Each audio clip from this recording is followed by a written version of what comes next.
একটা মানুষের জন্য তোমরা কি না করেছো বিগত 5 বছর।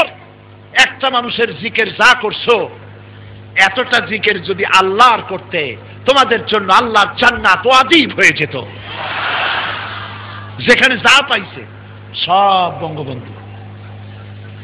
নির্বাচনের আগে উত্তরবঙ্গ থেকে এক বিদেশি যাচ্ছে ঢাকায়, কোনোদিন বাংলাদেশে আসে নাই। যমুনা সেতুর কাছে গিয়ে বলছে, তোমাদের দেশে এত বড় ব্রিজ, গরিব দেশ এটা। কয় আছে তো, বিরাট ব্রিজ আমাদের। এটার নাম কি? এটার নাম বঙ্গবন্ধু ব্রিজ। আচ্ছা,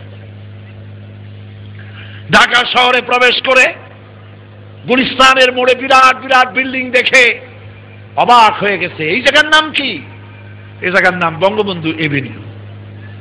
পিছনে ফ্লাড লাইট জ্বলতেছে রাতের আধারে, এত লাইট জ্বলে। এই জায়গার নাম কি? এটার নাম বঙ্গবন্ধু স্টেডিয়াম। আচ্ছা, রাতের বেলায় ওখানে হয় কি? এখানে বঙ্গবন্ধু গোল্ড কাপ টুর্নামেন্ট হচ্ছে। বিদেশি বলল, তাহলে তো দেখতেই হয়, চলো যাই। খেলা দেখতে গেছে, খেলায় হার জিত আছে। যারা হেরেছে পাইকারি দরে ইট মারা আরম্ভ করছে। বিদেশির কপাল খারাপ, এক ইট এসে পড়ছে মাথায়, জাগায় বেহুশ। 2 ঘন্টা পর হুশ আসার পর জিজ্ঞেস করলো, ভাই আমি কোথায়? কয় বঙ্গবন্ধু হাসপাতালে।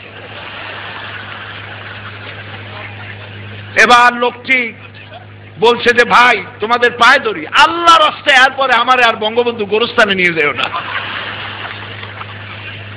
আমার প্রিয় মুসলমানেরা, আয়নায় মুখ দেখুন, আয়নায় চেহারা দেখুন।